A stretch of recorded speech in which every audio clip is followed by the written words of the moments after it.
Alright, I'm just booting up my chat now. I'd have it up already, but it's been kind of a jerk lately if I don't set it up after the fact that I started. So that's what I've had to start doing. Boom. Okay, so I just found out that Scarlet Hollow is coming out in episodes. I decided to read through the early access just to see what it had. And episode 5's already done, so like, why wouldn't I play it? I can't wait. We're back in cozy clothes, but I'm wearing different clothes underneath my little sweatshirt here. Swears. Go ahead and minimize that. Now we wait. I'm hoping it works well and I can just pick up from my last save. It's probably gonna take a minute to boot up though. But how was y'all's day? Mine was pretty good. I worked, I don't know, until 3 today.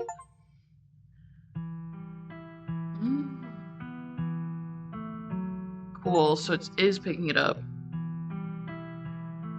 Yes, it is picking it up. Yeah.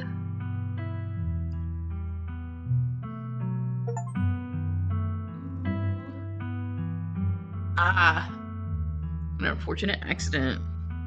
All right, girl, we gon' go. I'm so excited. We gonna go. Continue.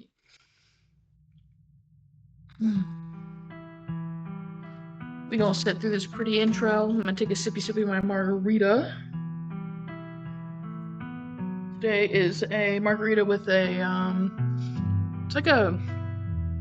it's really just a sweet lemonade. I guess it kind of tastes like fruit, but it's just lemonade. And cucumbers and ranch because yum.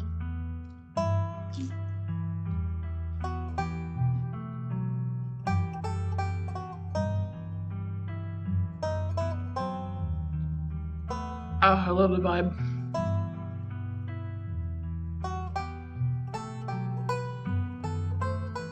This poor guy. I wonder when we'll meet him.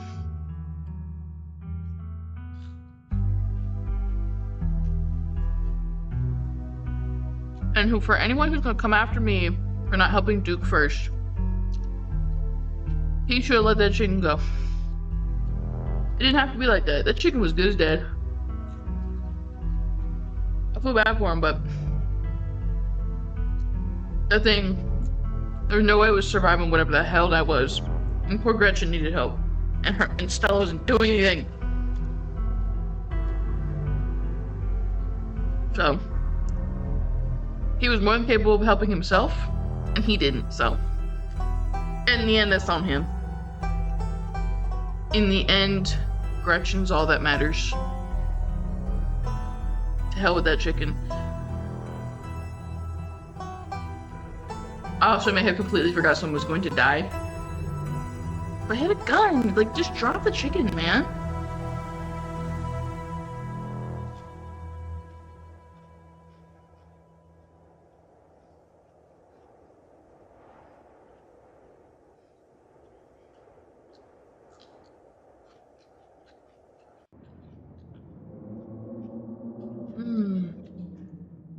Okay, I'm gonna finish my last big cucumber here.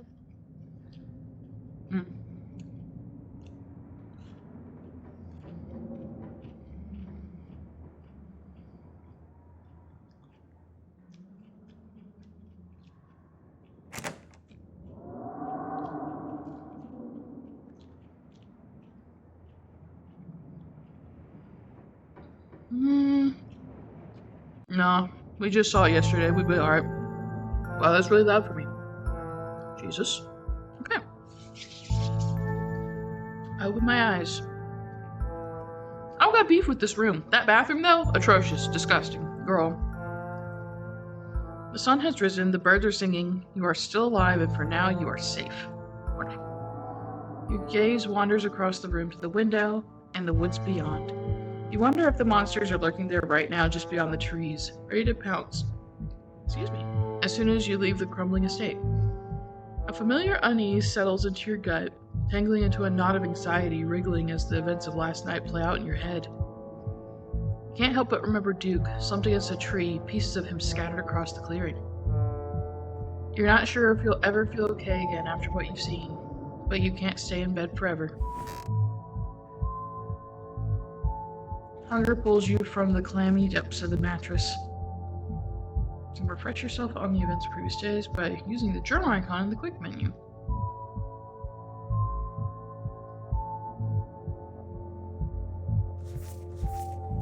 Okay. There's dialogue, history.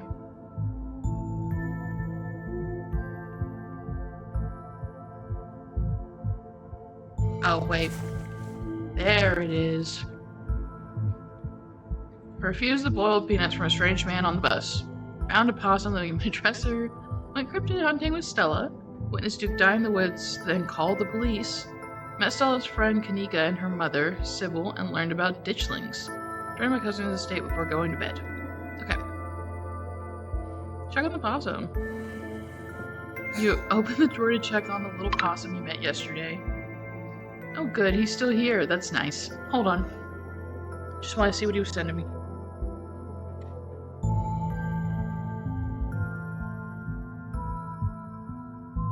Cool, we good.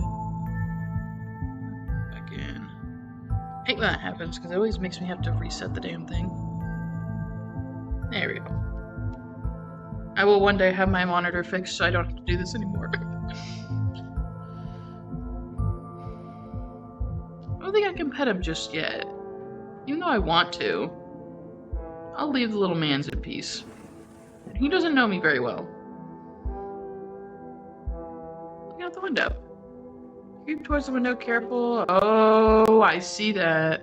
Not to be seen by whatever might be lurking in the garden. Ooh. For a second you thought you saw movement. It could have been an animal, it could have been something else. Whatever it is, it's gone now. Leave the window. Maybe you'll head out there and investigate after you finish waking up. I will not be doing that. I'm not wide enough for that. Around the clock. I know I went monster hunting with her, but damn, my cousin was being super the bummer. I didn't think I'd see all that. I thought I was just gonna record a little video. Man. Oh, oops. Maybe it's a haunted after all. Though after everything you went through yesterday, that's hardly a consolation. In my room. Turn back to the rest of the room. Get dressed and head down to the kitchen. Time to start your day. Yes, it is. You're back in the kitchen. Frou-Frou eyes you from her favorite spot on the counter. Hello. Excuse me, ma'am, but may I pet you? May I pet your beautiful fur? Part of you hopes that flattery might win her over. As silly as that may seem, you are, after all, talking to a cat.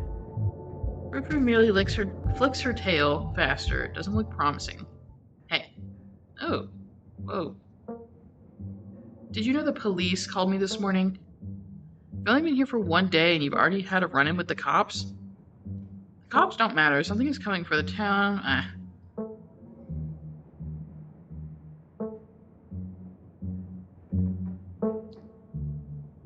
Did they find the body?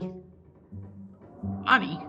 They didn't say anything about a body, but apparently he never went home last night. And they had quite a few questions about you, Paige.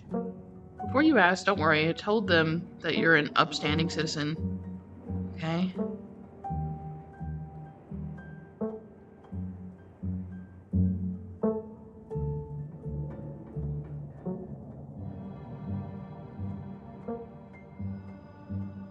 Thanks for having my back. Sure, what else is family for? Oh.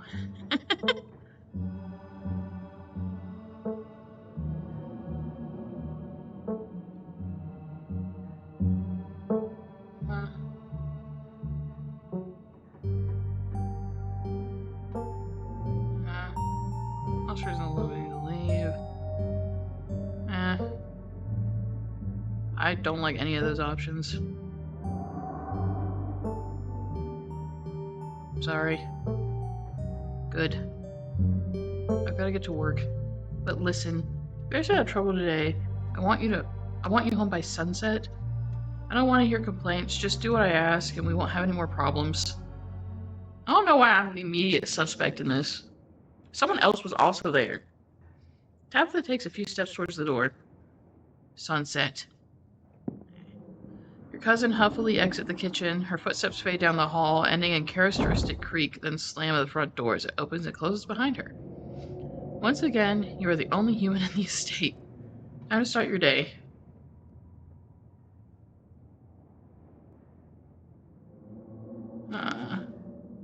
Next thing you need is to be sucked into more adventures. You're not going to leave the estate. You're going to do what you were told. I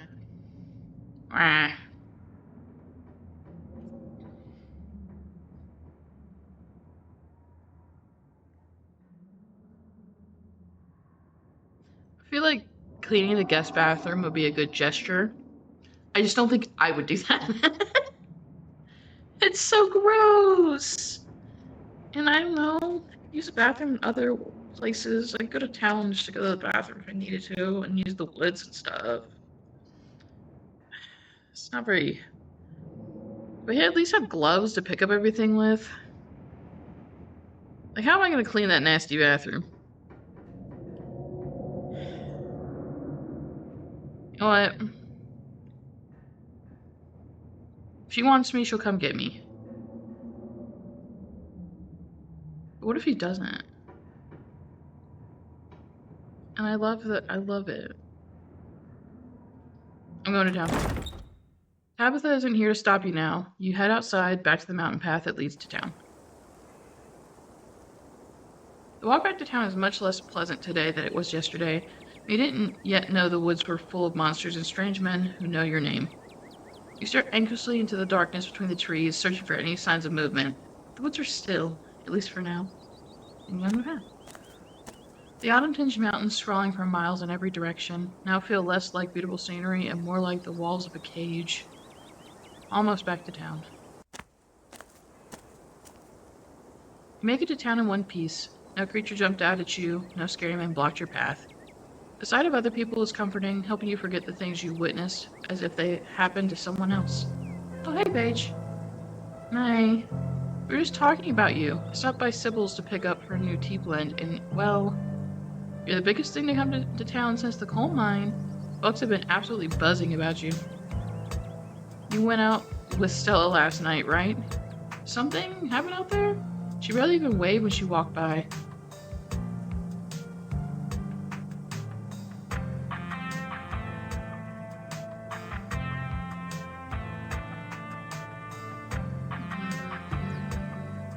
Because I feel compelled to just say things.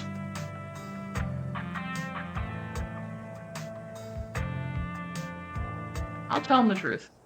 Everything that happened last night. I have no idea what those things were, but they killed Duke and... Whoa, slow down. Duke is dead? It's true, I'm afraid. It's awful. Has anyone told Beau? Yes. He's taking it as well as you can imagine. I'll be going up to check in on him today. The poor lad. Can't believe you had to see that, Paige. Yeah. Yeah, well, the cops seem to think I did it, so...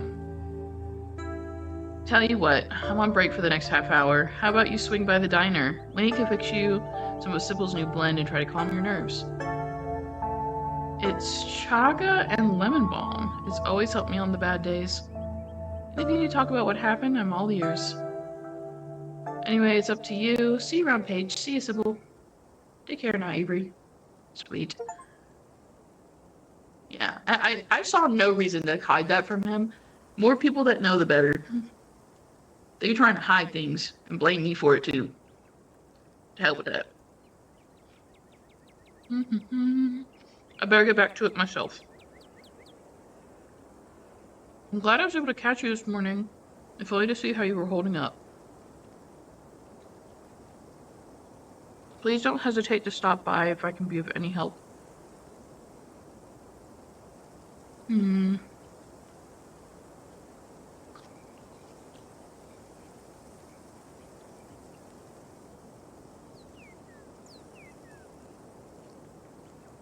How can you be so calm? Don't mistake my calm demeanor for complacency. We all have our parts to play. I trust that you, Stella, and Kaniko have what it takes to get to the bottom of things. I'm so sorry to cut our conversation short, but I've got things that need tending to. Stay safe, Paige, and God bless. And with that, you are alone on Main Street. What to do with the rest of your morning? I'm gonna go by the diner. The diner's a little quiet today, but the air is still heavy with the tantalizing smell of breakfast. I'm gonna talk to Avery. You slide into the booth across from Avery. Why in God's name would I do that? Ah, yes, just look like a freak immediately. Excellent. A trustworthy source.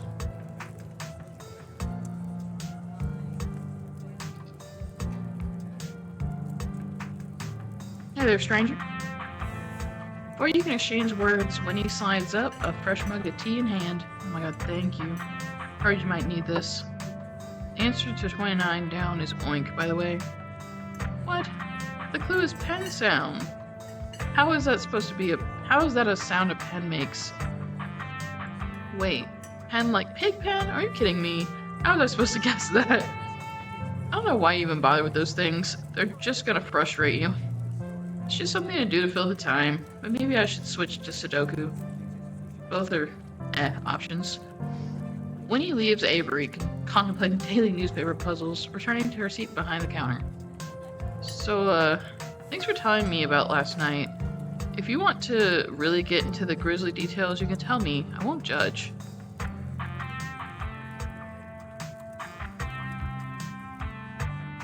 What if you don't believe me? I could tell you about last night, but what if you don't believe me? Shit, sorry. I'm not here to judge, I'm here to listen. Try your tea. So what was right? You can already feel it begin to ease some of the strain and tension from last night's events. Oh, got me impressed. Not a lot of folks take to Chaga so quickly. I hope I'm saying that right. I'll tell them about last night. I don't got a reason to not. You share everything. Glad to have someone to talk to about the horrors you've witnessed. Wow, that is some heavy stuff. No wonder Stella seemed distant. Monsters in the woods. I mean, I have lived here long, but I've never heard of anything like that happening around these parts. How exciting. I wouldn't say that. Now that I think about it, when the cops came in for their morning coffee, they mentioned something about going out to the woods to look for someone. It must have been Duke. They seemed so disconnected from it. Figured it couldn't be very serious, but wow. I wonder what she thinks of this.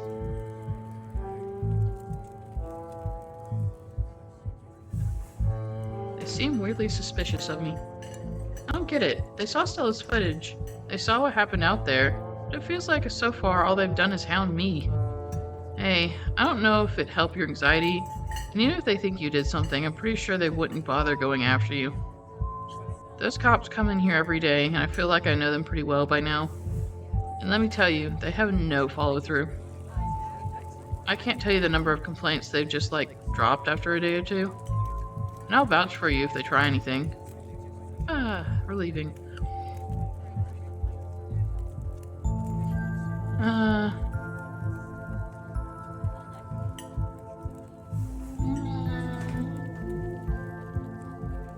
Where are you from? I moved here from Charlotte. Gosh, 3 years ago? Maybe a little more. I've lost track. Sweet. Aunt Winnie offered me a place to stay and a job, and who was I to pass on that sort of generosity? To be honest, it still feels like I just moved in. Practically everyone, apart from the Cole folks, grew up in this town, so it's like I'm a perpetual new kid. Don't get me wrong, folks here are plenty polite and friendly. There's a shared history I'll never be part of.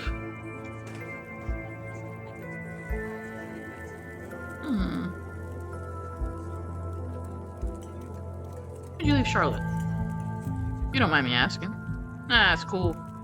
I was having some issues with my folks about my education, which, wasn't great. Especially since I was still stuck under the roof. When my aunt heard about it, she offered me a job and a place to stay, and the rest is history.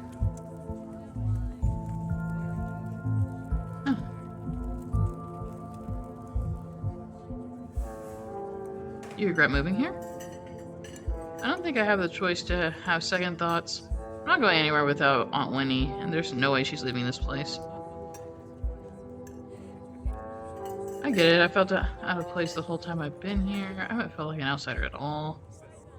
I mean, maybe you're more at home than I think. Stella really talked up your party yesterday. I don't think she'd have done that if she didn't think you were really part of the town. It could be that you're getting in your head about fitting in. Hey, you know, thanks. I hadn't really thought about it like that.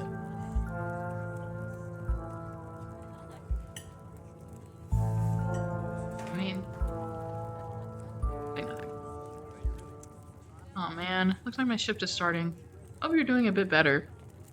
Maybe the Chagas had a chance to start working its magic. I'm gonna keep my ears open for you. The diner is where everyone comes to gossip, so I hear a lot about what goes around here. I'll let you know if anyone mentions those monsters or anything else strange or unusual. A friend, another friend. Yes. Avery slips out of the booth, giving a friendly half wave before disappearing into the back. You leave the diner, ready to continue your day. I'll go by the general store. This is your first time seeing the general store in the light of day. The young man sits at the table by the register, too preoccupied with his phone to care that you stepped in. Girl, this is not it.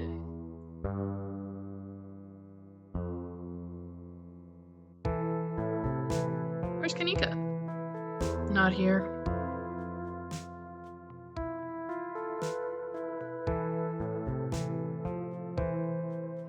Hi, I'm Paige. I just got to town yesterday. Yeah, I know. Mom told me.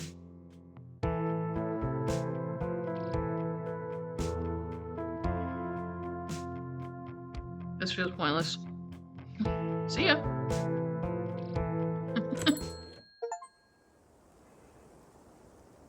Why would I steal anything? Head to the library. Oh, there they are! You enter the former town hall. What once must have been a stately foyer has since been converted into rows of shelves. Meeting rooms and offices long ago gave way to a sort of reference collections and reading areas. Oh, hey!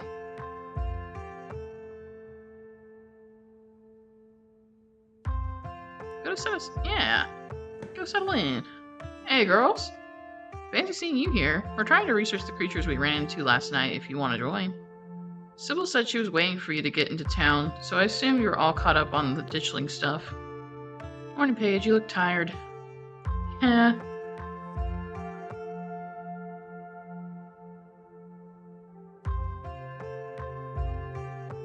It's not a great 8 hours. I never realized houses get so windy. I can only imagine. That place was already falling apart the last time I was there, and it's been years. Can't believe it hasn't been condemned. Girl, tell me that bathroom should be condemned. Not that there's anyone here to do the condemning. Anyway, I guess we should get started. Hey there, strangers. And literal stranger. I'll introduce myself. Hey, I'm Paige. Tabitha's cousin. I'm in for the funeral. Oh, I should have known you were Scarlet. You look so much like Vivian. Not that I knew her very well. I was still a little kid when she left. But that Scarlet resemblance, it's strong. I'm Oscar Gutierrez? Chief librarian and only librarian. Oscar's amazing. He practically built the library from scratch. Yeah, I'm a little jealous of what the kids around here get to grow up with. They don't know how good they have it. I don't know, man. This place is pretty bunk. Not the library in particular, but just the town. Like, I don't know. Back when I was in elementary school, all the library had was a couple of shelves of boring books donated by old people. Y'all are too kind, but speaking of kids, have either of you seen Rosalina around town? I don't want to be a helicopter dad, but she hasn't been answering my texts, and I wanted to make sure she isn't getting into trouble out there. You know the crowd she hangs around with. They're good kids at heart. I'm sure they're just up at the old Maxwell place doing teen stuff. I went up there plenty of times in my day, but I'll be sure to keep my eyes peeled. What's the old Maxwell place? It's this great old abandoned spot, and it's practically a magnet for young people. Even honor students aren't free from its call. Can't believe I used to be so reckless. The floors there were like Swiss cheese. I should really have a talk with Rosalina when she gets home. No. You'd say nothing. You might not want to let her run off like that anymore, though. It's not safe as it usually is around here. Is that so? Nika's right. There's some weird stuff going on in the woods. That's actually why we came in today. Have you ever heard of creatures called ditchlings? They apparently show up around places on the brink of disaster, and they kind of look like if the Pillsbury Doughboy was a creepypasta. Kanika's mom told us about them last night after seeing some footage we got in the woods. Ditchlings? Doesn't ring a bell. Dang, worth a shot. Okay. If you were, say, trying to predict a horrible disaster that might befall our town, where would you start looking? Well, they say history repeats itself, so I'd probably try and figure out what sort of disasters this region typically falls prey to. Should I be worried about something? I don't know yet. I'll be right back. Gonna go nab some books. Behave while I'm gone, Gretchen. Gretchen! Aw, you don't have to worry about her, Stella. You're such a good dog, aren't you, Gretchen? Here, have a biscuit, old gal. Yeah, Gretchen! Gretchen inhales the soft biscuit, drool licking from her toothless mouth as she swallows it whole. Yes, queen! I love her. I'm pretty sure Stella's barking up the wrong tree, Oscar. I don't think you have to worry about any horrible calamity befalling the town. But she's right about the weird stuff. There's definitely something unusual going on out in those woods.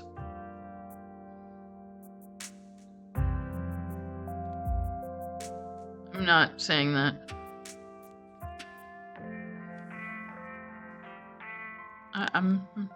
You remain silent. I'm gonna try calling Rosalina again. I'm sure she's fine, really. Rosalina's a smart kid. She knows better than to go around getting into trouble, and we'll make sure to keep our eyes peeled.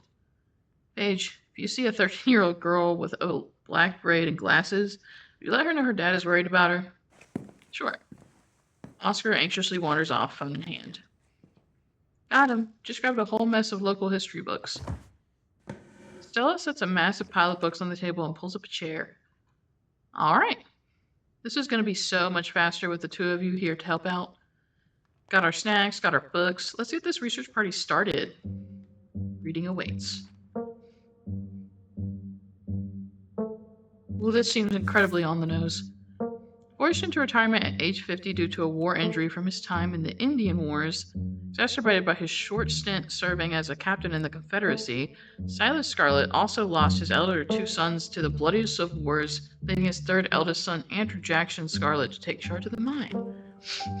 Under his leadership, the mine prospered, undoubtedly in part due to the growth of the railroad industry. Managed to evade the coal union for decades, making it one of the most profitable mines in the country.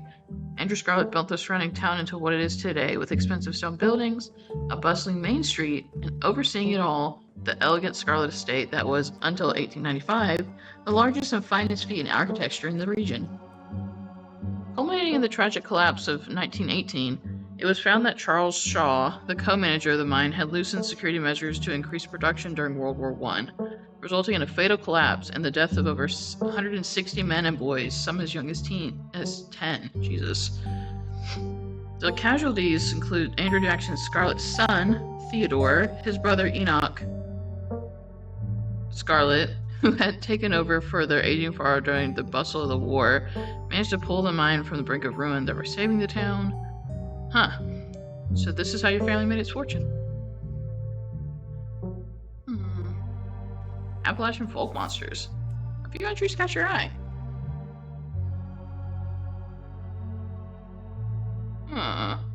Do that first.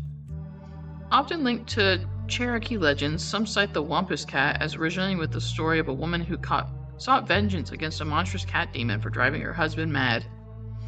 She hunted it down and, by wearing a bobcat mask, tricked it into using its own vile magic on itself, freeing the people of their region from its evil.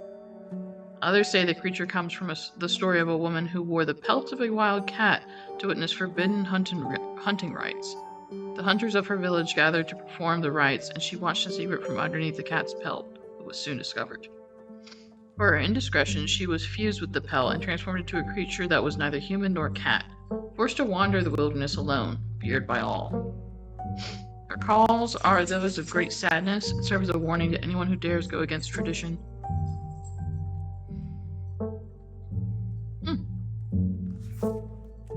Tommyknockers originated in Cornish mythology, spread to the United States when Cornish immigrants, it's Cornish, right, began working in the Appalachian mines.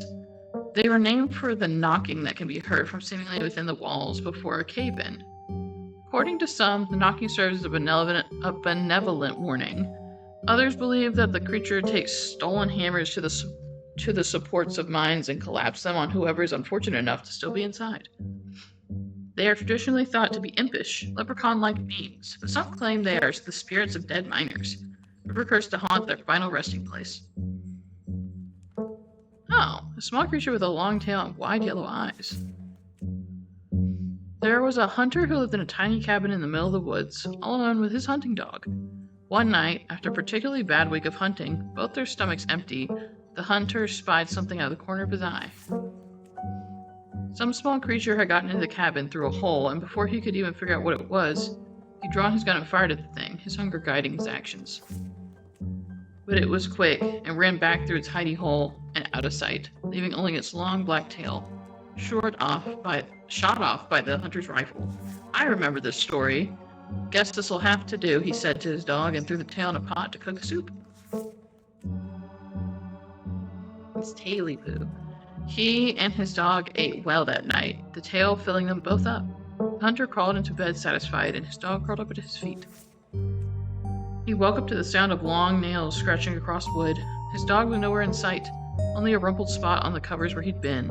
In the gloom, he saw two big yellow eyes staring right at him. I want my Taily Poo. Taily Poo? Taily Poo? A high, hoarse voice croaked from the darkness. Go away, he screamed at the thing. But it stepped closer to him, still shrouded in darkness, the sound of long claws dragging across hardwood accompanying its movements. I want my tail, the creature growled again. I'll get my dog after you, the hunter squeaked, his voice catching in his throat with fear, but there was no dog to be seen.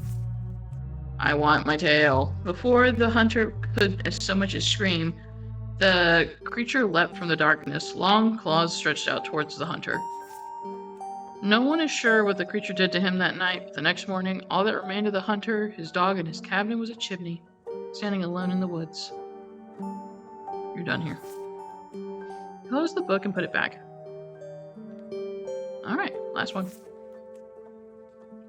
Silas Everett Scarlet was born to God, I can't freaking read.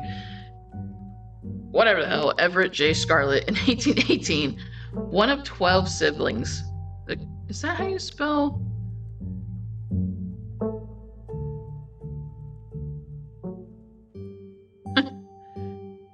Sounds like a British term. Don't know what it'd be though. So it is Colonel. Okay. I was losing my mind. I hate the way that's spelled. Thank you. I was like, is that Colonel? He grew up in the eastern North Carolina. Like, how? Because that looks like colonel. During a tumultuous time in the state's history, and not so much is known about his life before he joined the army in 1836. He quickly rose to the ranks in part due to his father's connections, but also due to particularly ruthlessness, for which he received the nickname Bloody Silas Scarlet. The federal government granted the now captive Silas a tract of bounty land in exchange for his service in the Indian War. And he settled into the hills of North Carolina in 1841. That land would become Scarlet Hollow. But it started as a simple log cabin built by Silas's own two hands, occupied by his family of 10, Silas, his wife, Mary Joseph Scarlet, and their 8 children, Jesus. Logging business brought many workers and fellow landowners to the hills, but it wasn't until Silas discovered rich seams of coal running underneath the entire region that Scarlet Hollow was really put on the map. He saved what he could and bought the surrounding hillside at a great discount, cleverly hiding what he knew about the land's true value. Thus he had all the resources to found Scarlet Hollow's now famous coal mine. You're finished with this one. I think I'm done. I think I'm all done. Alright.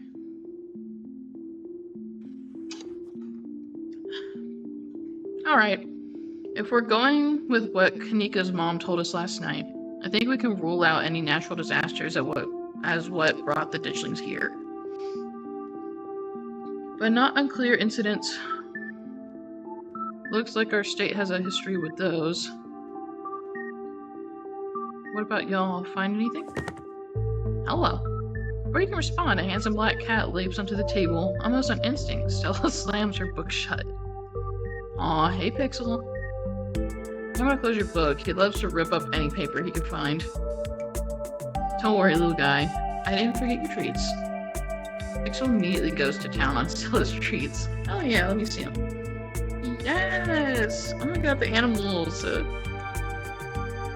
Sorry if Pixel's bothering y'all. Hopefully he hasn't gobbled up any of our books. He can't stand the thought that people might pay attention to anything that isn't him.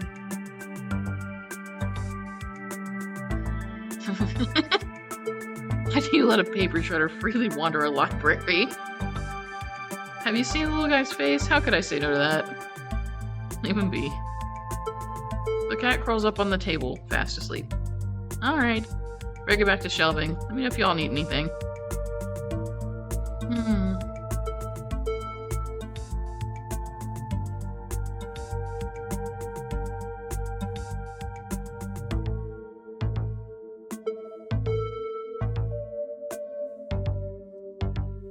So about the coal mines here. Kanika visibly shudders. I get cold sweats just thinking about being in a place like that. I feel for the guys who work up there. I could never. Speak for yourself. I love a good crevasse.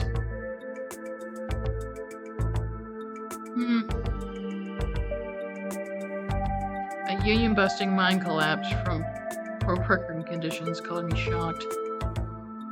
Yeah, it's pretty awful. That's what the sculpture out front is for, commemorating all the men and children who died that day. Every kid in Scarlet Hollow learns about the collapse of 1918. Our teachers love to emphasize how many children they had working down there. Probably to try and show us how good we have it or whatever. Low bar if you ask me. You know, that could be what the ditchlings are warning us about, another collapse. Writing it down for the list of potential disasters. Yeesh, Stella, that's morbid. Besides, it was all Charles Shaw's fault. The labor market is way more strict now. There's no way he could get away with that kind of safety cutback he pulled. Y'all don't actually think the mine is about to collapse, right? No, I don't think so. Phew, had me worried there for a second. I hate to give Tabitha any credit, but the mine is safer now than it was back then. Still, what a horrible thought. You never know. I'm dead. Back in my day, I used to walk 10 miles to school, and then I went to work in the mines, where I made a penny a day.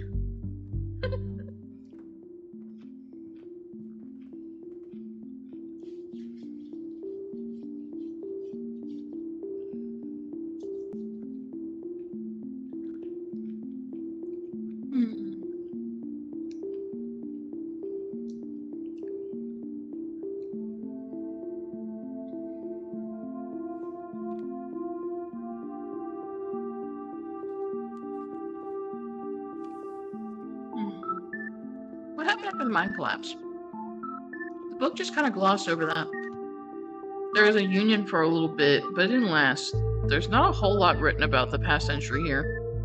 Yeah, the Scarlet Hollow mine isn't exactly the most ethically run business. I'm sure Tabby runs the mines better than Charles Shaw did. Still hasn't let the union in, though. There's a reason she and I don't talk.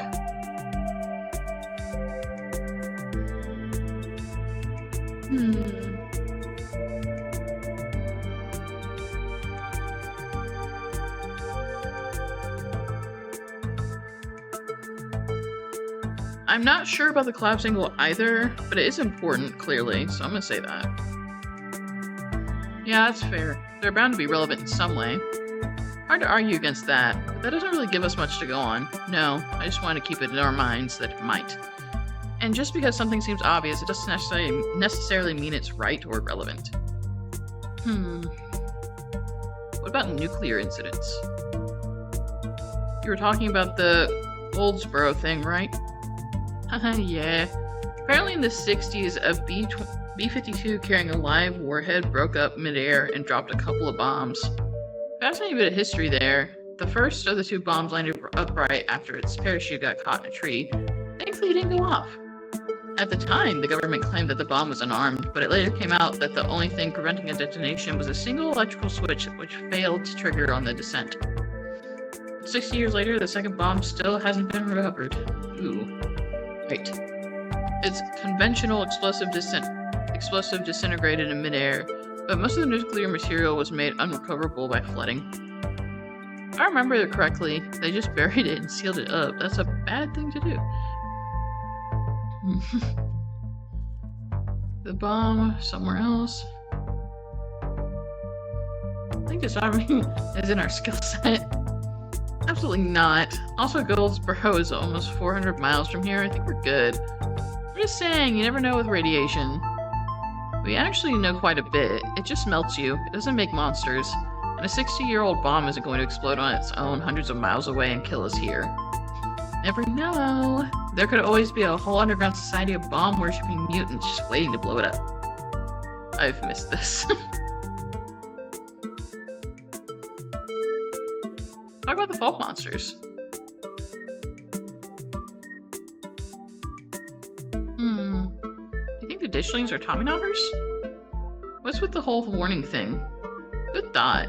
But Tommyknockers live in mines. That's like their whole thing. I'm gonna write it down though. Tommyknockers are literally just the sounds that happen when a bunch of rocks and wood are about to collapse. Are they?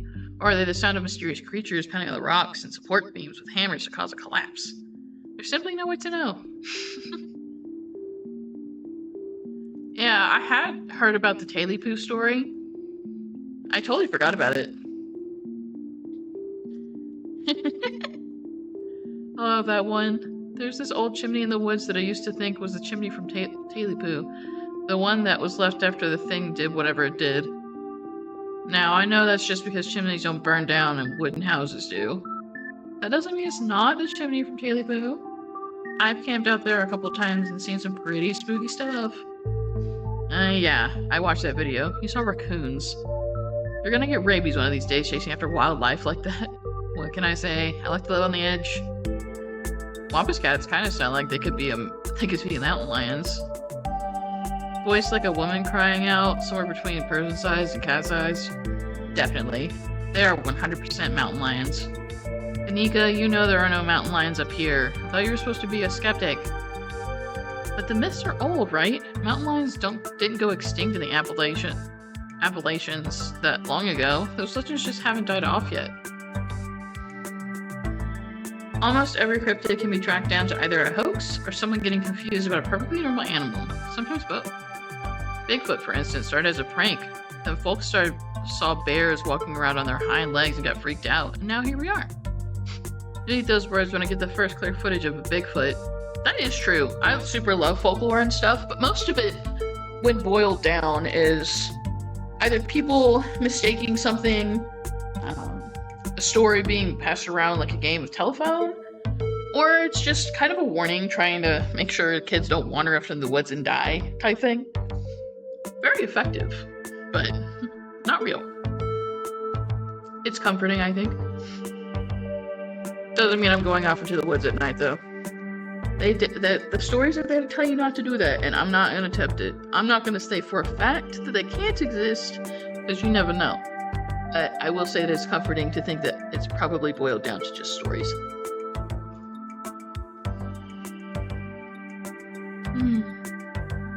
If you manage that, I print out a piece of paper that says Bigfoot isn't real and literally eat it. I promise. I'm holding you to it. Let's move on.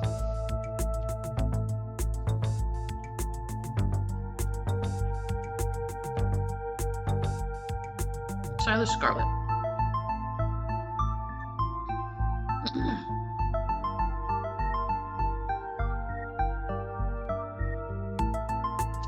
Definitely not that one.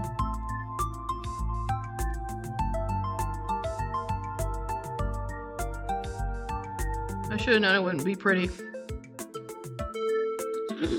That book is a perfect example of why you should use multiple sources for your research instead of trusting the first thing you read on a subject. Yep, Doom's a monster. Mines made a lot of money during the Civil War too, and you can probably guess which side of North Carolina a business owner would be working for. Sorry you're related to him.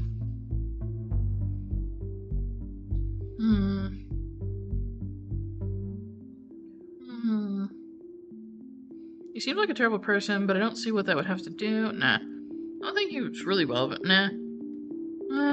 The town is stuck in the past and built on atrocities. Nah. I'll try this one.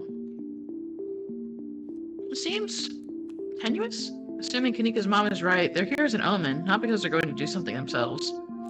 I think we know how I feel on the matter.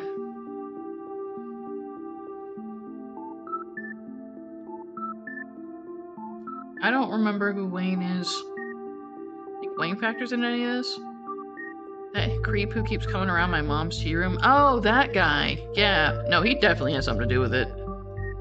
He snuck up on us last night and called out Paige by name. Yeah. There's definitely something wrong with him. He had, like, blood on his shirt. It was, like, super red. Are we ignoring that? Maybe he's sick. Maybe that has something to do with what you saw in the woods. I don't know. I'd buy it.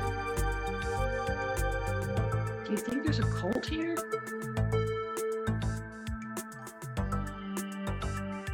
Oh, for sure. Totally normal guy. Not at all ominous. Cops were awfully suspicious. It looks like they're trying to cover something up. I don't know. It just feels like a cover-up. Yeah, that was pretty bad. I'm not sure they really have it in them to be part of a cult. Definitely. I don't think they're capable of putting in the effort. Any luck with Rosalina? Not yet. I knew a team would be a handful, but I didn't think it'd happen overnight. I'll probably head out once you're all done and check in on her usual haunts.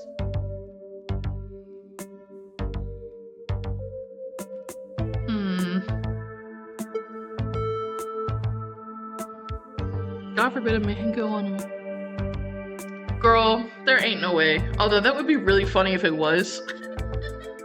Oh, but who goes walking around like that? Wouldn't you change?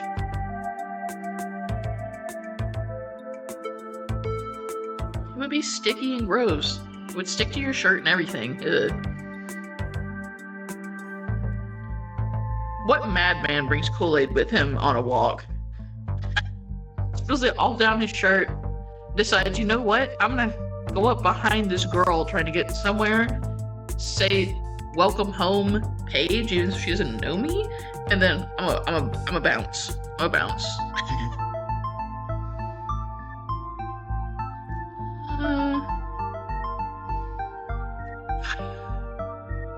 The woods is good, but I don't really want to get into that position again. The mine seems dangerous. I don't think I need to help look for Rosalina. I think she'll be okay. What do y'all think? There's an awful lot of mine-related stuff in my notes. Maybe that should be our next stop. You can poke around, find out if anyone's seen anything weird. Just to clarify, you're suggesting we go question some of the miners, right? We are not poking around unprepared in the actual mines, right? Right? Yeah, totally, 100%. I would never. We don't even have a good reason to go down there. Good. Let's keep it that way. You know how I feel about mines. I promise, Sneaks. We're just going to question some of the miners. And if that question can give us a good reason to poke around, say a cool abandoned coal mine, then we'll cross the bridge when we come to it. You can cross that bridge when we come to it. I am not going underground. And I will get dragged underground with her because I will not send her by herself just to die. She freezes, so. I'm just messing with you. We'll stick to the surface. Okay, good. Hopefully we can find out what happened to Wayne while we're at it.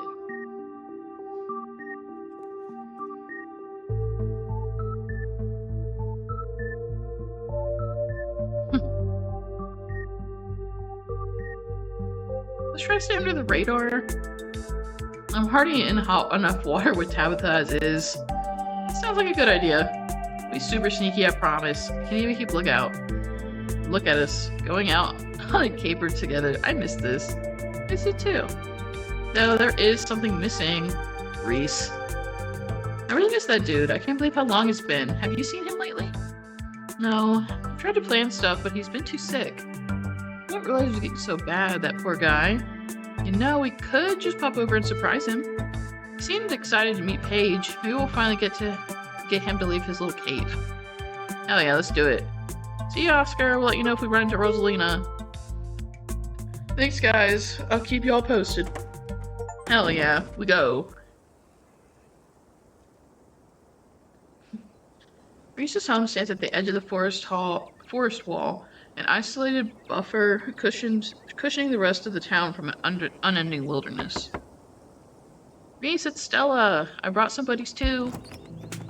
Shh, you're so loud. He's still sleeping. Help you with something?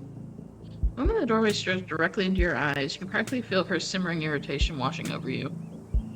Hi, Dr. Kelly.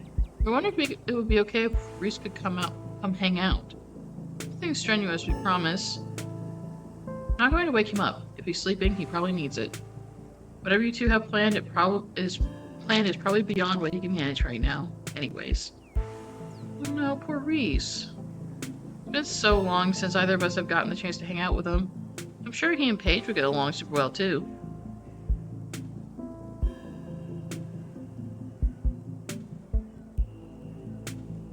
Hi, I'm Paige. Vivian's kid? I know who you are. The way she avoids looking at you as she speaks makes you feel like you've done something wrong, and then you're pretty sure you've done nothing at all. Reese's mom turns back to the house, sighing. Sorry, I know it was a little rude. We just want to hang out with Reese, and he misses both of you too. He's usually feeling his best around mid-afternoon. Why don't you come around tomorrow? We can have supper, and y'all can hang out for a bit. I don't promise that he'll be perky. I'm sure it'll brighten his spirits to see you two again. And I suppose you can come too, Paige. What have I done? What in the hell? That would be great. I can bring a side dish. Maybe deviled eggs. Does he still eat those? No. Eggs are a little too much for him. They don't settle well. You leave the cooking to me. I know what he can handle. Okay, I'll bring soda then. It's not... Hey, yes, fine. You can bring soda. Nothing with caffeine. Ginger ale, preferably. Oh, and leave the dog at home. She might cheer him up. You know they have those therapy dogs in hospital. No dogs. Thanks so much, Dr. Kelly. We'll stop bothering you now. See you later. Dr. Kelly nods in acknowledgement and quickly shuts the door. The sound of several locks clicking into place can be heard from within. Jesus. God, that woman makes me so nervous. She used to be so nice when we were kids. Always had the best stickers when we had to get our shots.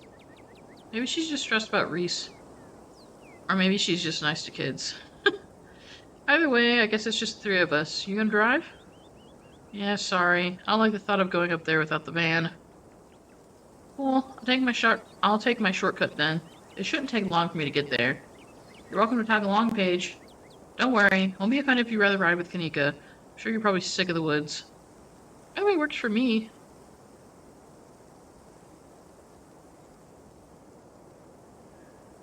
What? The mines have got to be a ways off, right? Don't worry about it, Paige. There's a lot of junk in the back of my van. It gets a little tight with more than two people. You know what? I'll ride with you, Kanika. See you at the mines. Kanika is a careful driver, maintaining her control even though her old van bumps around on the unpaved mountain roads. She treats the tight turns with the fear they deserve, unlike your cousin, whose mood seems to make itself known through how aggressively she speeds through the treacherous bends. Thanks for indulging us on that little diversion. Reese's mom is scary. I've seen him in person maybe 5 or 6 times in as many years. And that was always in his house, with his mom right there the whole time. No one even knows what he's sick with. This sort of isolation can't be good for his health, no matter what his mom says. Okay, that is not for me to ask. Now that she's not around, I know. So it's like I had the generals for your brother. So, do you have any plans to get out of town? No.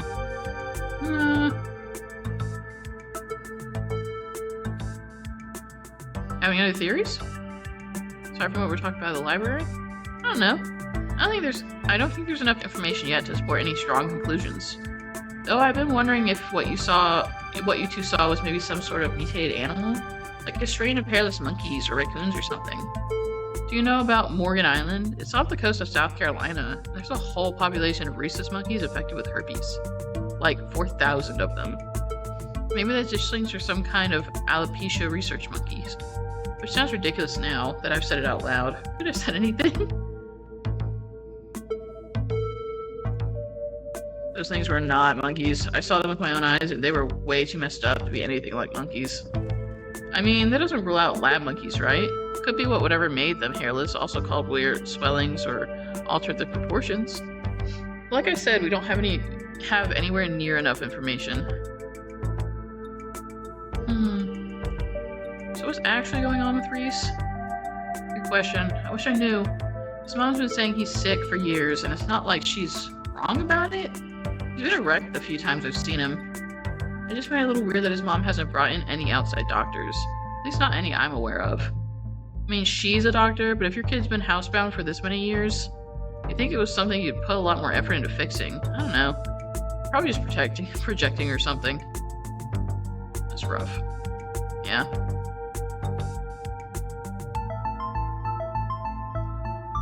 Okay, so like, I'm fully believing that's not her brother and is instead her child. So you have any plans to get out of this town, live somewhere else? Have you ever thought about living somewhere else? Why do you still... Well, I don't know her age. I mean, it's plausible. But... No, it's not plausible. Have you ever thought about living somewhere?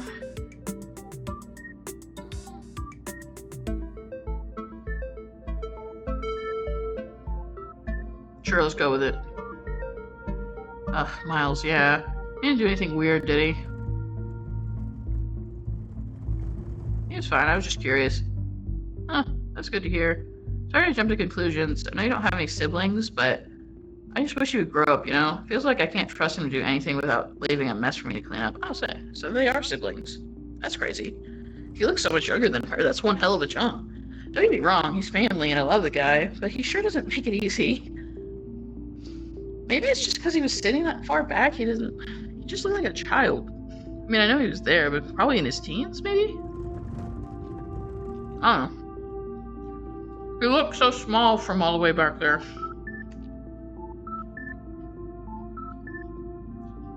Do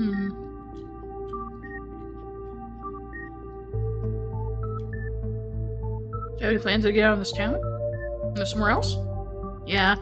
This wasn't the plan and it still isn't. I was actually a couple years into vet school. All my class, might I add. My dad died. My mom wasn't up for running the store and you've met Miles. I only wanted to take a semester off, help them get back on their feet, but it's been a year and change now. Not just about my family too. The general store, that's the general store. If it winds up going under, it's hard not to imagine the whole town collapsing with it. Maybe I'll get to go back next semester. My foot hurts. Give me one sec. Just wonder what the hell. I have like a little cut there. That's unfortunate. Burns.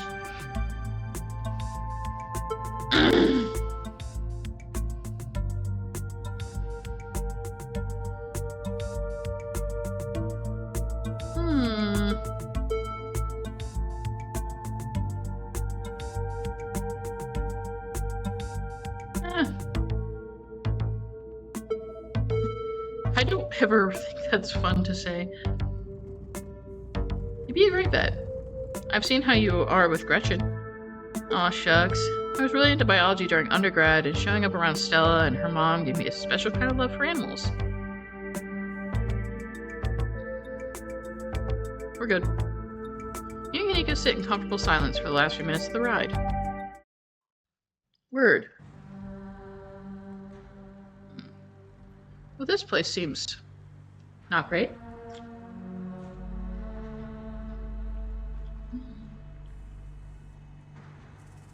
You can either arrive at the mines before Stella. Stella's going to be another couple of minutes. Hey y'all, how was the ride? I'm gonna put Gretchen down for a sec. Did you run here? Yep, felt like getting a run in. I didn't want to keep y'all waiting. You didn't run any of those creatures, did you? Nope. Makes sense, they're probably nocturnal. What's up with Gretchen? I don't know if I should feel relieved or disappointed. We're all here. What's the plan? I guess we just go talk to people. I guess so. Where are you running from? No, she's cool. I should probably be on lookout duty if I'm a bit of a persona non... Okay. Whatever. Tabitha? Yeah, I might have tried sneaking in to talk to her a time or two, way too many. Gretchen makes it extra hard to be sneaky. We're probably less likely to get caught if only one of us is snooping around down there.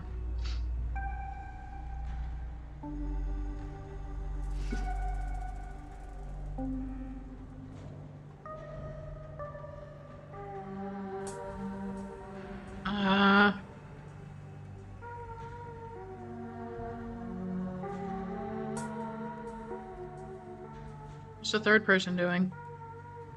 You know those cheesy rom-coms where someone wears an earpiece on their first date? Whoa, do you have some kind of surveillance rig in the back of your van? What? No. A pair of earbuds with a really good mic. You just do a group call. I think I need my number. Yeah, that would be important, wouldn't it? Huh. I could have sworn we swapped numbers at some point. Weird.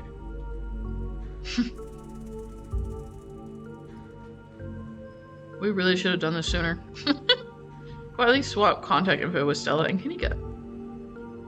Take it, I'm the one going in. Tabitha and I aren't exactly friends, and pretty much all of the miners shop at the general store. I don't want to make folks uncomfortable, you know? Look for the best page.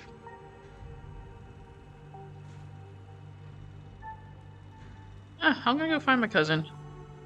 Wow, really? You can't.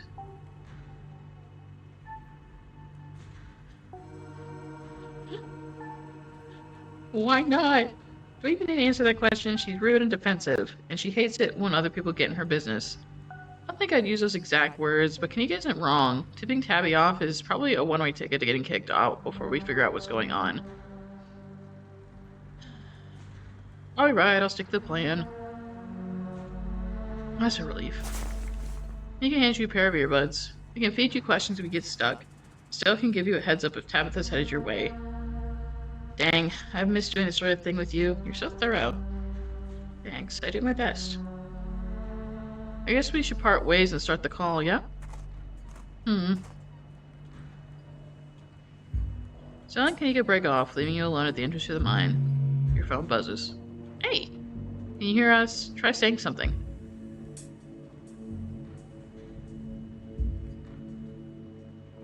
Something. Alright, cool. Nothing to do now but enter the worksite. Enter. Pass through the unlocked fence and enter the property of the Scarlet Hollow mine.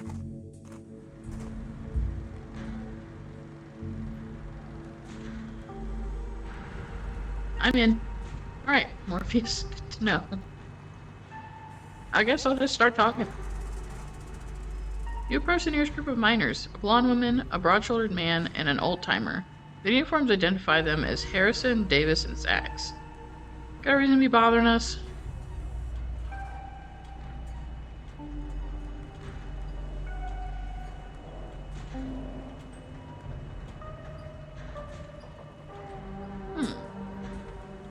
Some of this guy on the bus wore a beanie and a shirt that said, I want to, yeah. What the hell? He said he had some friends working in the mines up here. Does that have anything to do with what's going on in town? A lot of people wear beanies. That ring any bells? None. Not a clue. Yeah, I think I remember someone like that. See anything weird lately? Eyes look at you up and down. Weird how?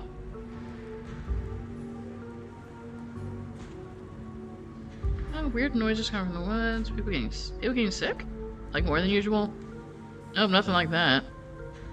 Fit as an ox. We have good working conditions in the mine and our health is wholly looked after. Any weird animals? Nope. You been talking to that townie? One that boss gave a lifetime ban to. Wait, are they talking about me? Yeah, she's like a Bigfoot YouTuber or something. Her videos are actually pretty good. Yep, that's me alright. And aw, that's so sweet. But you know, now that I think about it, it's pretty weird. I haven't been seeing many animals at all lately. Used to be I'd see all sorts of critters. Now it's mostly birds. This is your first year up here, ain't it? Just not used to the seasons changing. All the animals are hibernating, that's all. I don't know. She's got a point. I've been up here 5 years now, and it's never been like this before. Maybe it's that global warming then. They're calling it climate change now.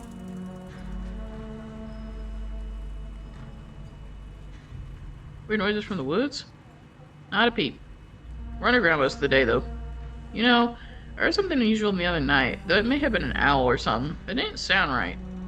It was an owl. You're just not used to the local wildlife yet. Got a couple other questions.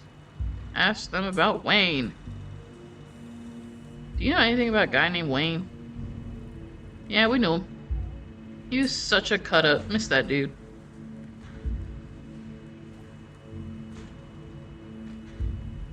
What happened to him? Oh. Isn't that the guy y'all said was, he's gone. That's all that matters. Leave it be. Actually, that's all. Thanks. Bye. Walk away from the miners.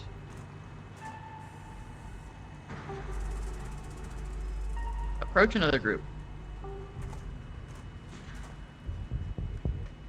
Before you can reach the miners, you're struck by an intense feeling.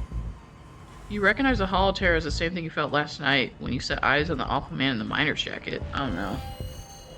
Hey, yo. You shouldn't have come here. It's dangerous. What are you? Flesh and blood, much like yourself. You don't have to be afraid of me. I'm the only person in this town who truly cares about your safety. Don't forget that.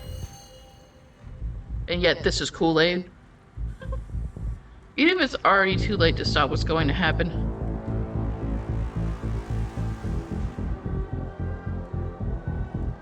Where were you while I was in the woods? Watching. I would have stepped in if you were ever truly in danger. Before you can say another word, the figure is gone. Hey Paige, are you still there? We've been getting static from you. Our new friend just stopped by to say hello. Well, I thought I saw you talking to someone down there. Are you okay? Boy. Whatever he is, I don't think he's human. He said some real ominous shit to me. I'm the only person in this town who really cares about your safety, that sort of thing. Whatever he is, I don't think he's human. I hate to say it, but that's how the call went static. What if he's a ghost, like actually a ghost? You hate to say it, Stella, I don't think anything would make you happier than Wayne being a ghost. Also, ghosts aren't real. Hey now, just because I want ghosts to be real doesn't mean I want this ghost harassing Paige. That's something real ominous. What the hell is that supposed to mean? Yeah, I care about your safety. That just means we're on the right track. I'm not about to back down. Whoa, so brave. Hey, yeah, Paige, we got your back.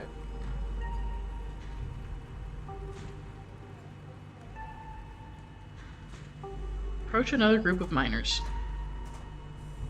Hey there, can we help you with something? Did you know a man named Wayne? Wayne? Do you mean Sam Wayne? What are you asking about him for? Wait, have you seen him?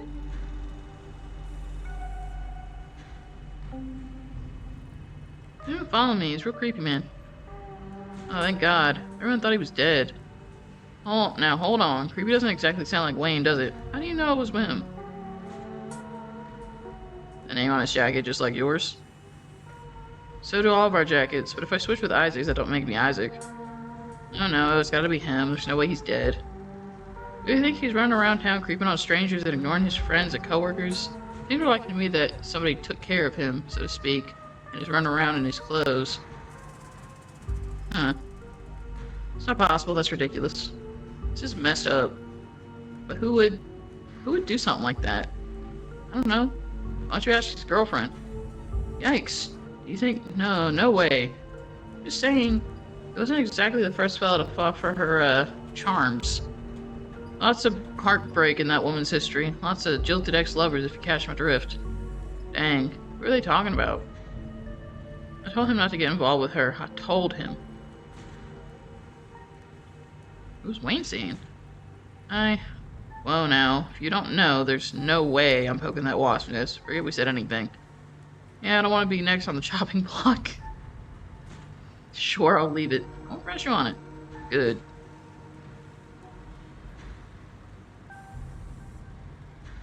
Y'all know this guy I met on the bus? He said he has some friends up here. Here we go again. You gotta tell us about this guy later, Paige. Maybe, what's he like? I think I probably remember someone like that. Yeah, he's a friend of mine, that's for sure. Never met him. Don't know him. Settled then, he was mysterious bus stranger as a ghost. Or he was lying about knowing people here. Or his friends were here for a bit and left town. Sure, those are perfectly rational explanations, but so is a bus ghost. All equally rational theories. Aren't you ghost skeptical? How is a bus ghost a rational explanation here? Part of being ghost skeptical is keeping an open mind towards all manners of potential paranormal encounters. Seen anything out of the ordinary lately? Weird how? Weird animal sightings? Strange question. We don't exactly get out much. What does it have to do with Wayne? People getting sick. Boss looked out for our health. Alright, thanks. Anything else? Thanks for the help. Don't mention it. Let's pack it in, boys. Back to work. The only group I see out there is pretty close to the main office. Might still be worth talking to them, but I don't know if I can give you all that much of a warning if Tabitha comes out. Let's meet back up. Cool. We bad van. We're keeping it under radar. I can't do that. Sun booming out of the corner of your eye. A girl carrying a bundle of snack pops through a hole in the fence and disappeared. Oh, wait. Hey, I think I just saw Rosalina. Wait, really? What is she doing here? We should call Oscar. It's not after we catch up with her. Rush over. Rush over to the hill and get your bearings. The sound of active mining fading into the distance. Rosalina is nowhere to be found, but dusty footprints point toward a nearby mine. Something about this mine feels wrong, so a cold anger lies burning inside, sucking the life from the surrounding hills. This is the site of a mass grave. She didn't. Guess the old Maxwell place doesn't cut it as a secret hangout spot these days. But the Shaw mine? That place was shut down like 100 years ago. After a collapse that killed over 100 people. I never thought Stella was going to be the one to drag me into an abandoned coal mine. Hey, remember all those bad boys I got last night? This place feels straight up cursed. I mean, like Kanika said, a lot of people died down there. There's a lot of spooky history to this place. For all we know, maybe all that death left some kind of mark down there? Hey, just a bunch of people died in there and it doesn't mean it's cursed. Come on, I'm not about to let Rosalina get hurt in there. Even if it means I have to go underground. Whoa, you sure? Oh my god, I see one.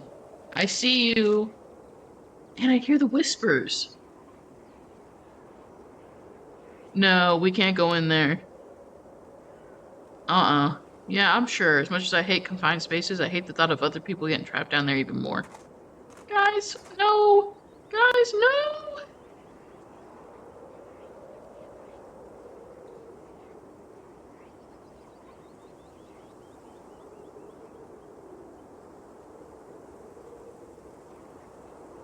Caller. What is it? I'm in a meeting. A kid just snuck into Shaw Mine. I figured you should know. What? Are you serious? Why do these things keep happening to me? Also, why do you know about this? What the hell are you doing at my mines? Whatever.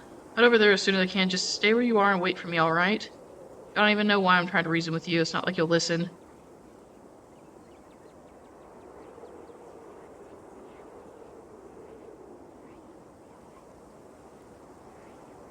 I need to get snarky, I'll wait. Good. Wait for Tabitha. Right for you to lean against and wait for your cousin. Stella and Kanika will probably be fine without you. See outside the mine anxiously eyeing the tree line. Not a glimpse at any inhuman movements. Oh my god, you scared me, girl. You actually waited for me. I don't know what to say. Yeah, of course.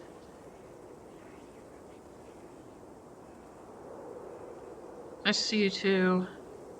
Long enough.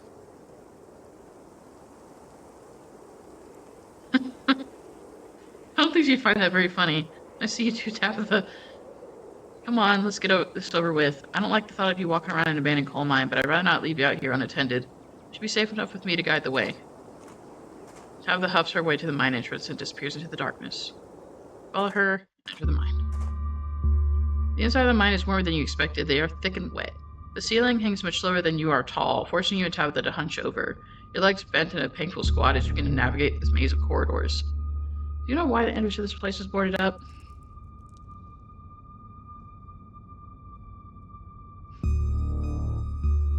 Because it killed a bunch of people? 168 people. A man named Charles Shaw decided it was okay to use faulty wood for support struts, and the entire mine came down. Almost ruined our family.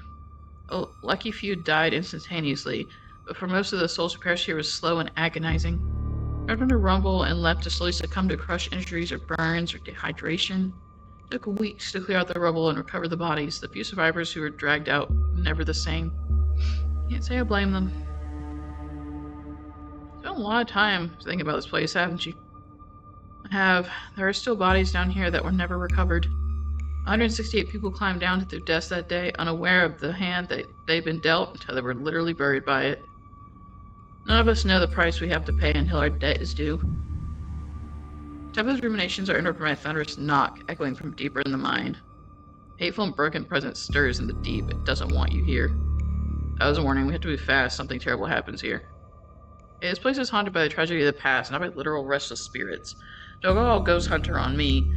Whatever we just heard was probably another delinquent looking for a lifetime ban for my property. Come on, it came from this way. Tabitha hastens her pace and quickly disappears deeper into the mine. Take a deep breath and follow suit. We have got to get her and everyone else get the hell out of here. I made the right decision, damn it. The deeper you progress into the mine, the heavier the air becomes. Coal dust hangs in the thick clouds around you, even though this place was abandoned over a century ago. Haggling through the tight corridors, you and Tabitha can pick up snippets of a tense argument. Can't believe your dad sent people to follow you. That's messed up. I think that qualifies as harassment. You're right, Becca, it is messed up. I don't need him telling me where I can be. You could at least check in and he knows you're not dead. He loves you and worries about you. He's really not asking for much. Come on, kiddos. There's some real spooky stuff going on in town right now. You shouldn't be hanging out down here. We're not kids. Yeah, we're teens. Well, you look like a bunch of kids to me. Those canned strawberry margaritas, where did you even get those? Oh no. I know this isn't you, Miles. It had better not be you. Yeah, whatever, it's me. What are you even doing here? Looks like we found our trespassers. I still can't believe Stella managed to drag Kanika out here. She avoids me like the plague. What's the deal with you and Kanika? Honestly, I have no idea. I don't hold anything against her aside from the fact that she's always hated me. She probably just got jealous that Stella and I started spending time together, but that was years ago, so who knows?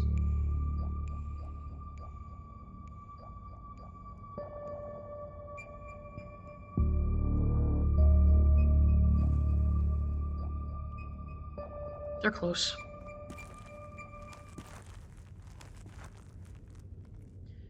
You breathe a sigh of relief as the tight passageway gives way to a small cavern. Within, a group of teens engages Stella and Kanika in a heated argument. All of them are too caught up in the moment to notice you or Tabitha approach. But as a foreman at the continuous mine facility, and he says they only abandoned this mine because there wasn't enough coal left. So it's actually really safe. We can hang out here if we want. Wait, Becca, I thought your dad was a chargeman. No, Alexis, he's got promoted last month. Correction, your father was a foreman at the continuous mining facility. We'll see if he even has a job in the morning. What? Oh shit. Oh, hey Tabby, hey Paige. We thought we lost you there. Did you run off to snitch to Tabitha? Tabitha sighs. Probably for the best. These kids are refusing to listen to us. Hey, don't talk about us like we aren't here. Yeah, we can hear you. Alexis, don't butt in. I'm trying to make a point. None of you understand what a boarded up mine entrance is supposed to mean. It means it's closed, condemned, not fit for human use. Oh, come on, this place was sturdy. Check it out. T with the beanie jumps up and slaps a strut on the ceiling. Oh, was that the knocking we were hearing earlier? My god, Zane, cut it out. You're embarrassing us. I'm sorry for Zane's behavior. I don't think he realized how extremely 8th grade it is to jump up and hit things. No offense, Rosalina. taken. The other 8th graders are totally immature. All of you need to leave. Not like you, Rosalina. You're chill and smart too. Enough. The damage is already done. Now leave. I'm tired of people in this town dragging my cousin headlong into danger. Can't believe I actually agreed with Tabitha about anything, but this is the worst place I've ever been in my entire life, and I would like to see the sun again before I die. Oh, come on, you guys. Maybe it's not a big deal. We used to do dangerous things all the time. I still do dangerous things now. Who are we to tell them where they can hang out? I don't know who you think you are in this situation, Stella, but I own this mine. It is entirely within my rights to tell them to leave. Much like it's entirely within my rights to tell you to leave. Was your lifetime ban for my mind not clear enough message for you? Oh yeah, Tabitha. Tear the sad 20-something to shreds. Hey, I'm defending you. And I'm not sad. Where'd you get that idea? Running a clickbait YouTube channel where you run around in the woods chasing nothing is extremely sad. So she's sad, so what? Give it a few years and be sad too. The patches of time is inescapable. Look, we just wanted to give Rosalina a good time. Her home life sucks right now. Yeah, tell me about where you have to sleep, Rosalina. We've been living in the library for the past couple weeks. Dad says we can't stay at our house. We've got a hot plate and a couple of cots in one of the back rooms. It's actually a pretty sick setup. No, it isn't, Zane. Rosalina deserves better. I don't care about your home life. If you're going to do your underage drinking, go do it in the woods. Just get off my property. Tabitha. Look, Rosalina, I'm sure Oscar has a good reason for all that. He's a good guy, and he cares about you. Thinks our house is haunted. Oh. Wait, what? And I should care because it's such a bullshit excuse. But he couldn't afford it anymore and is lying to you to save face. What a coward. Becca, I don't think you can, say that about other people's families. Isn't that, bullying or something? This is terrible. Can we leave, please? Shut up, Zane.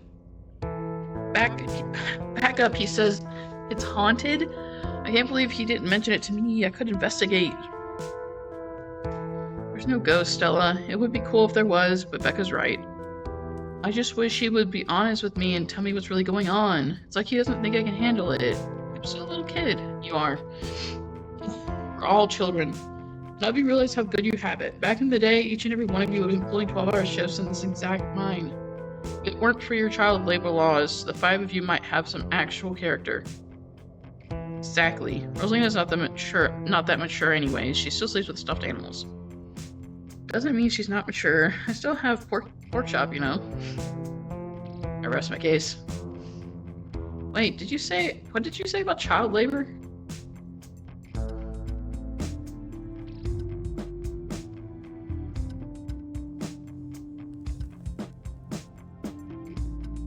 I'm not gonna weigh in on this. This is between you and your dad, and the two of you should talk about it anywhere that isn't here.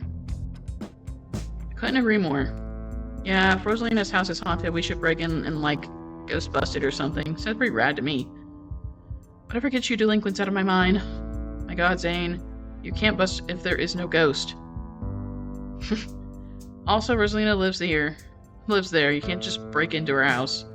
There's no ghost that you know of, but we could figure out how to bust it if it's actually real. If it isn't real, problem solved. You know, Rosalina, you could always stay over at my house until Stella ghost busts your place. We have a finished basement with a pull-out couch.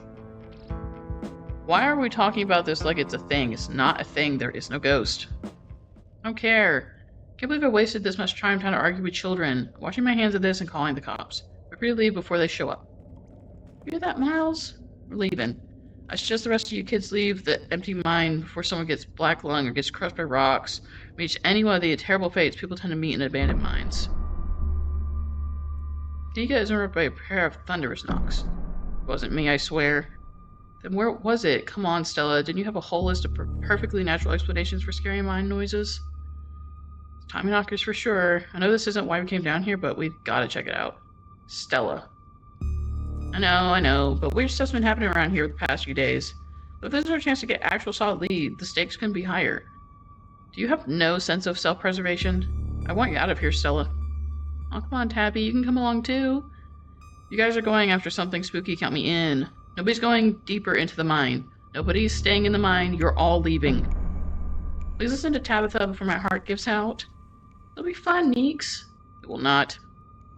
You hear something over the sound of Stella pleading with Kanika and Tabitha, something like the shuffling of feet on stone and the whispers of mischievous teens.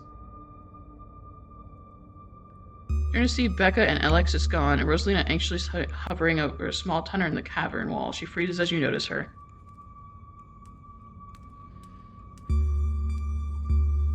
Don't go in that hole. Sorry guys, I'm going to hang back. I knew you weren't cool enough to hang out with us, Rosalina. Come on, Alexis. We'll have more fun without her. Oh, alright. Are you kidding me? Rosalina, what were you thinking? What were they thinking? I don't know, I'm so sorry. Unbelievable. Wow, Kanika, maybe if you weren't so scared of the dark, or whatever, you would have noticed them sneak off. I noticed them sneak off, and like, I've been zoning out the whole time we've been here. Ugh. As I squeeze through that child-sized tunnel. Yes. Dang, I always wonder where that goes. But I've been able to get these hips through there. Still has something sneaking into my minds. Please, I'm literally begging you. If only all of the tunnels down here are wide enough for adults, we could already be done with this little mess, but no, there just have to be remnants from a bygone era. Didn't you just talk about how child labor was the good old days a minute ago? I was trying to get you to leave my mind. Becca shouts back from the other end of the tunnel. We are not about to let you come in here and ruin our good time. The mine is safe. I've been here a million times. Yeah, Becca says we're safe, that we're totally safe. Also, sorry, Rosalina, I'll see you tomorrow. Just... whatever, come on, Alexis. I know a cool spot this way. Okay, I think I know where the tunnel rejoins the rest of the mines. I'll go look for them, and I want each and every one of you to take note of the fact that I'm doing that.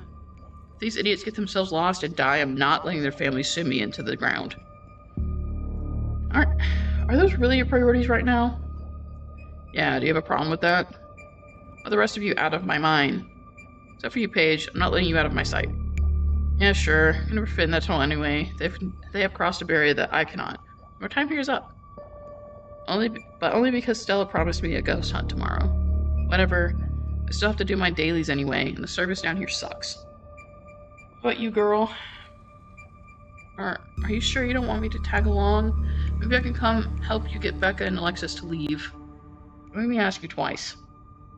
That'll be fine, Rosalina. I think your dad would kill me if we let you stay down here any longer. Hey, can I at least wait outside? Yeah, we can wait outside together. No, you are not about to weasel your way into this, Stella. Oh, come on, Tabby. I've been down here a ton. I can totally help out. Half the size. There's no getting rid of you, is there? Fine. I won't waste my time arguing.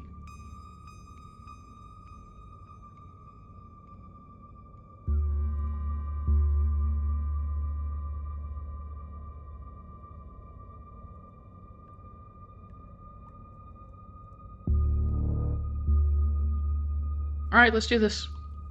Sure. Let's not linger any longer than we have to, shall we? Want me to take Gretchen with me? I don't know if it'll be easier to cover more ground without her. Yeah, that's probably for the best. I don't want a repeat of last night. Who knows if we'll have to do any climbing. I'll see you on the other side, hopefully soon. For sure, it won't be long. Cool. Can't wait to bust some ghosts tomorrow. Tell Alexis I'm sorry. Kanika, Miles, Zane, and Rosalina head towards the entrance of the mines, leaving you, Tabitha, and Stella to find the remaining teens. Alright, no dawdling. We should be able to catch up with them if we go this way. You and Stella exchange a glance at as Tabitha ventures forward. Well, at least you're not mad at me for calling her, because that felt like the responsible decision. I'm gonna use the bathroom real quick. Damn it. I do a save there. Oh, I'll be back.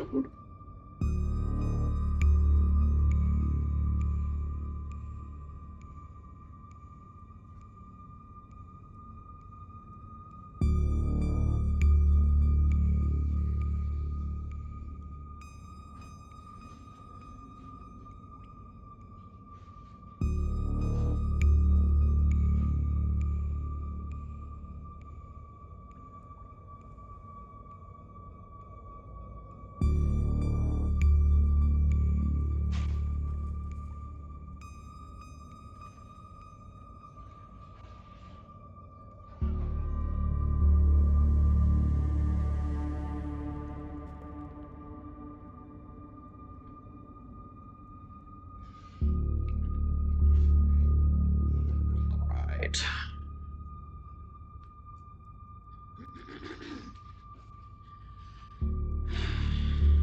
I'm not thrilled, but at least Tabitha's with us and she knows her way around the mines. So we have a shot of getting everyone out of here peachy.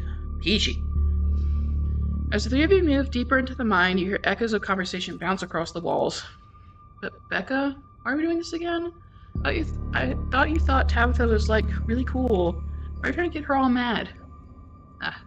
Doing this because Tabitha is really cool. She doesn't let anyone boss her around. So we can't just let her boss us around? Aw, you hear that, Tabby? Someone thinks you're cool. Can't believe she used to hang out with a nobody like Stella. Oh. Tabitha, girl, don't be like that. Hey. I don't know. I think Stella's kind of cool. I like the River Runner video.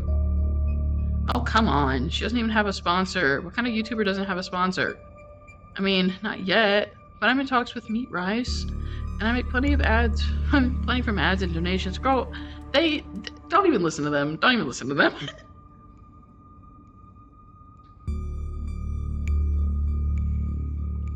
It's a big deal. They're on, like, every big podcast. I have no idea who that is. Thank you. It feels like a really big step for the channel. Just wish Becca hadn't said all the things she said tonight. She's just mean. It has nothing to do with you.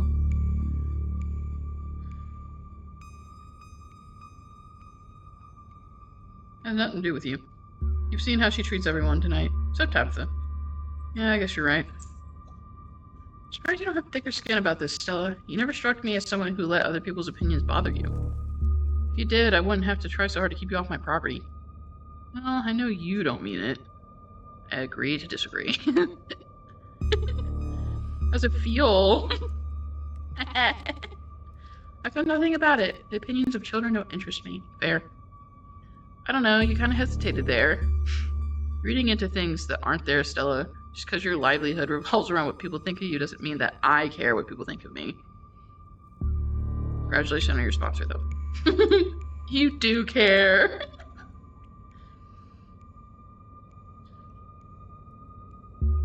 Press on. They're not closer. Rubs your thoughts, followed by another, followed by another. We really need to get out of here. It's just me who's that knocking coming from the same direction as those kids. Not just you. They don't like that knocking. Calm down, Alexis. It's just mind sounds. Did you see that? No, it was just a shadow. There's no reason to get freaked out. Like, I swear I saw something. Shut up. There's nothing down here. Stop trying to scare me.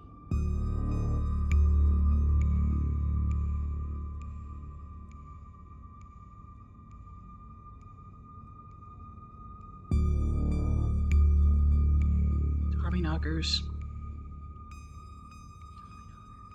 Oh, calm down, both of you. Said to yourself, Stella, as soon as they got deeper into the mine, their bravado in the face of authority would vanish into a puff of smoke. It's probably just rocks falling somewhere deep in the mine, which is also bad for obvious reasons.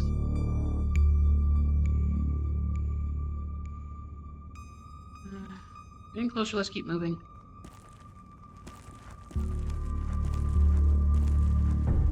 As you press deeper in the mine, the knocking grows more frequent. It's still distant, but it's much louder than before. We need to get the hell out of here. The ancestral ladder is the only way forward. In the darkness beyond, you still hear the echoes of terrified teens, their panic arguing bouncing down the pitch-black corridor. The pit radiates rage, a white-hot anger. It hates you. At the heart of it, you can sense something else, the quiet hum of a darker presence. The heart calls to you, desperate to be witnessed. I don't want Thomas to knock. Thomas, I don't like you.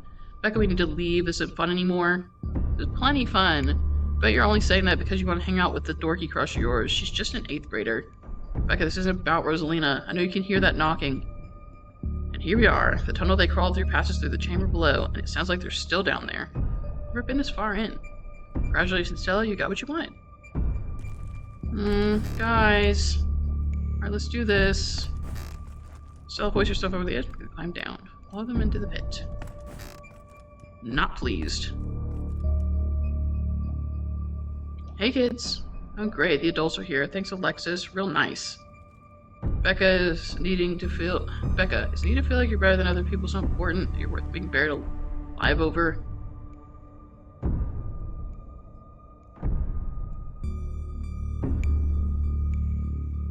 You have a death wish? Do you? Do you want to die? Because we could take Alexis with us and leave you here. That's fine by me. Holy shit, Paige. Leave. Now. Whatever. So not anymore. Fine, we'll leave. Thanks, Paige. Yeah. Get out! As Becca and Alexis move forward, the black chamber before you draws your focus. Voices around you, those of teens and your companions, sound odd, distant. Forward? There's something in the darkness before you that's much louder, though you don't hear it. Why am I doing any of this? You don't hear it, but you can feel it in your chest. A desperate need to perceive and be perceived. Why? Oh my god, what am I doing this? Why are you like this? No, please help me. What do you think you're doing? Get away from there. Not before the light from your phone illuminates the chamber. Whoa. So we wouldn't use this shipment. You know it's compromised. We couldn't afford to wait on new wood, Charles. We had to go ahead with it.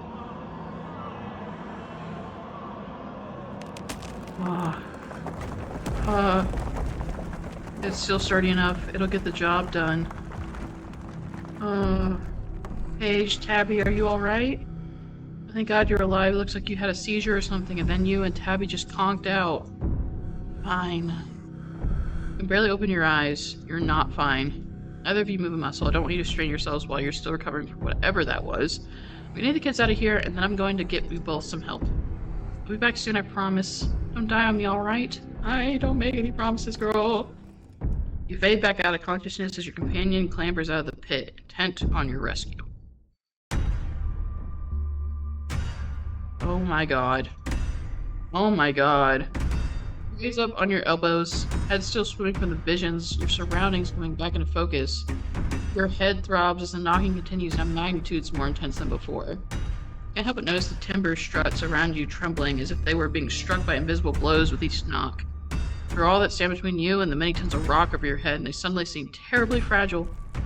God, that knocking is not helping my headache. What the hell just happened?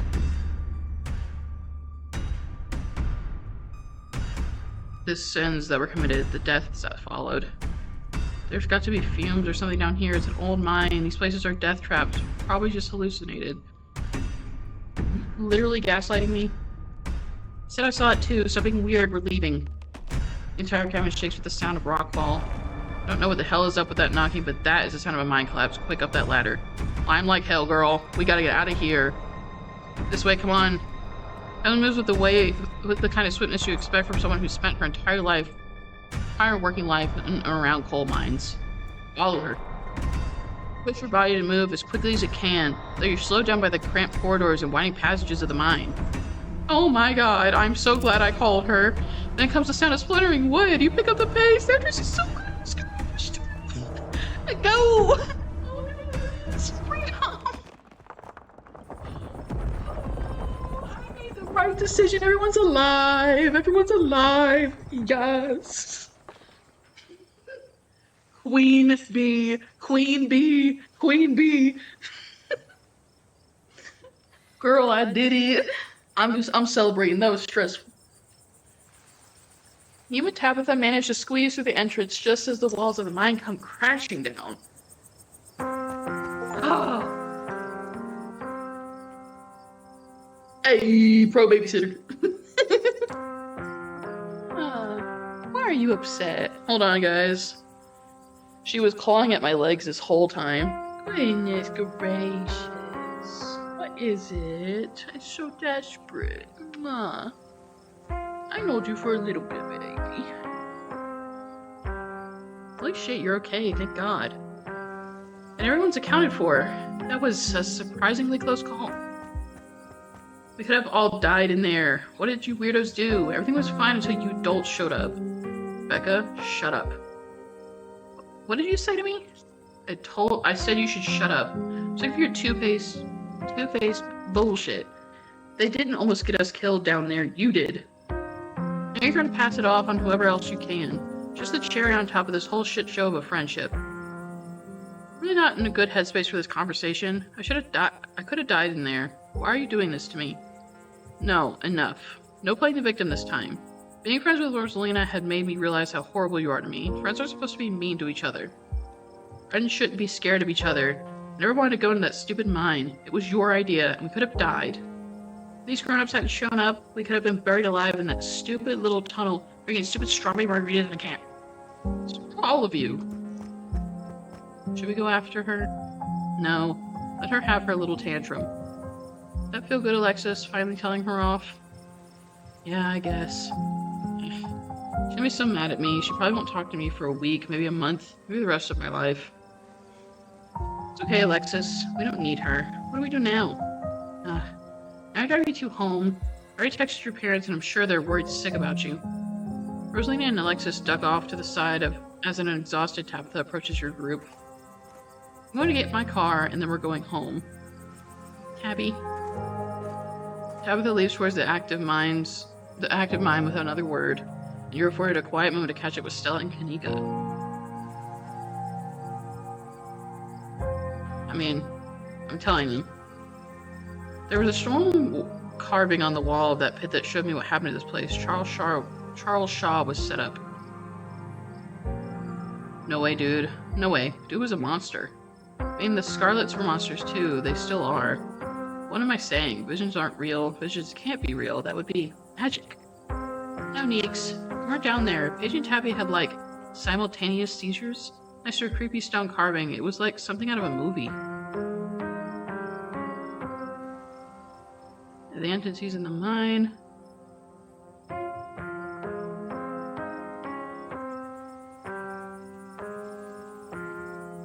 Everything that happened down there centered around the main chamber where I saw that carving. Stella showed me a photo. Weird stuff. Maybe you weren't entirely off base about the cult stuff you mentioned earlier today. That thing felt old. I felt something down there, like the shadows of dead miners.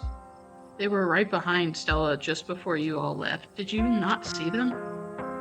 Whoa. I didn't see anything other than you and that carving. That's super weird. I don't want to doubt what you experienced, but you were deep in a dark, abandoned coal mine. You might have been primed to see things. Nah, girl. You gotta believe me. You know, now that I think about it, that totally fits the profile for some of the Tommyknocker stories. They're actual bona fide ghosts. Stella. Are you sure those were Tommyknockers? Depends on what you mean by sure. I'm not really sure of anything. Fit the description pretty well. I don't know what else they'd be. I have no idea what happened in there. I need to do some reading on mine collapses, I guess.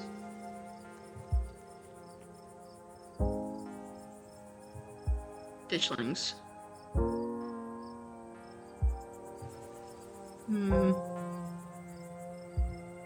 That was way too easy to be our ditchling problem. Yeah, I think you're right. I still got a lot of unanswered questions too, even though I did see one in the corner in that mine. That's why I called her. Even more than we had this morning. And we had a lot of questions this morning. It's all still a little too magic for me. Just because two bad things have happened doesn't mean there's a pattern. Right? I mean, she wasn't doing that just to be a jerk. She was doing that to get help. We could both seize simultaneously on the floor. I'm not telling her that. We dodged a bullet tonight. Yeah. Thank God you noticed them sneaking off. You were incredible down in the pit, too. What happens now? Looks like Tabitha's back. I better drive these kids home. Come on, let's get back to the estate. It's been a long day and I need it to be over. See you tomorrow, okay, Paige? Please stop trying to get my cousin killed, Stella. Come on, let's go. Tabitha starts walking to her car, pulling you by your arm. I'll text you when we're back. This went well. Tabitha doesn't say a word as the car cuts along the darkened road. You try to keep an eye on the surrounding wilderness as she drives, wary of what may lurk behind the tree line.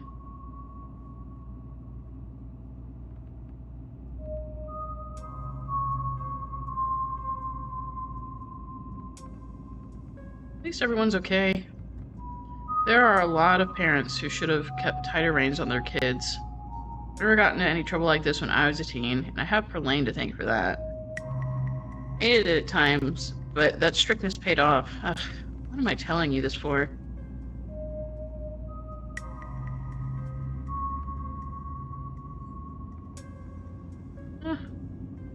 to know more about you.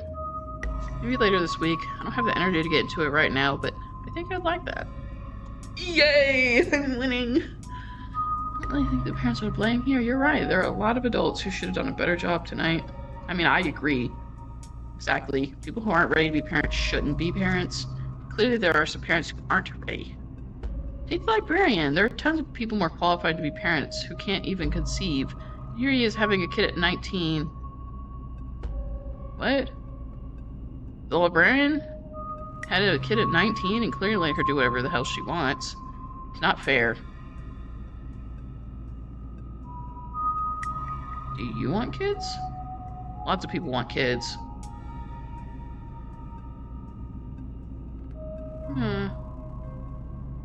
How are you holding up? Been better.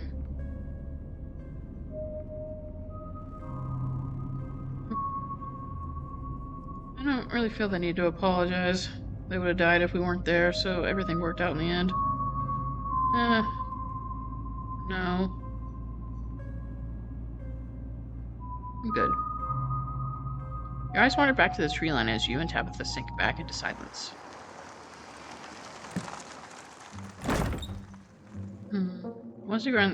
You once again cross the threshold into the estate. The musty stench of the decaying mansion greets you with its undertones of mildew and wood rot. Well, this day was a lot more stressful than it needed to be, but at least nobody got hurt. Go to bed. I suggest you do the same. Thank you for calling me about those kids, by the way. It was unexpected.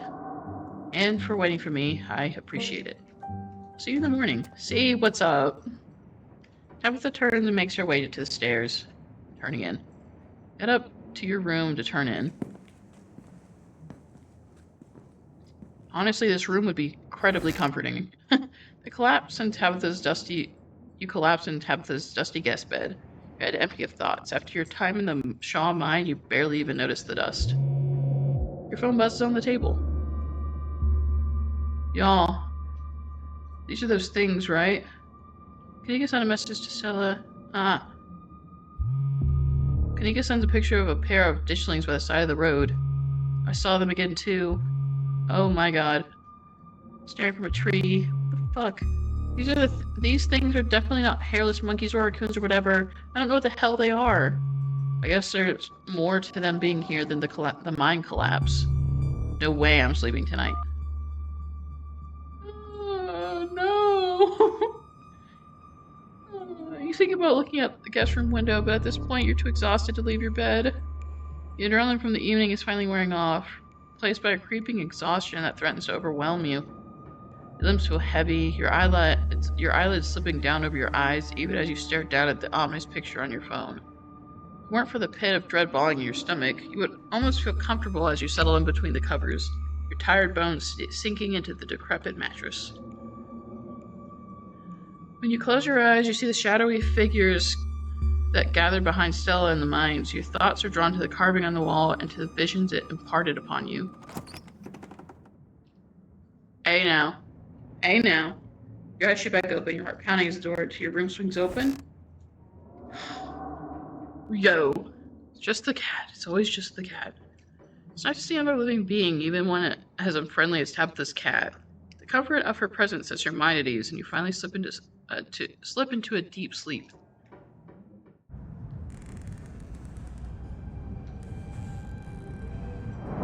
What's going on? Okay.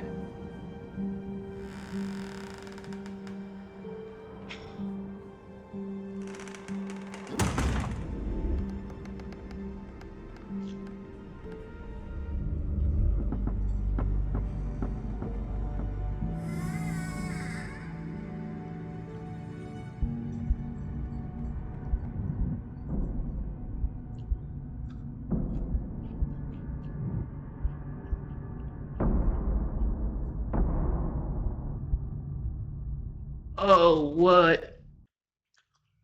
Yo. Is the whole town gonna collapse in? Is the mines going that far through? Yeah. Please save your game now. Yes, girl. All my choices have been sublime.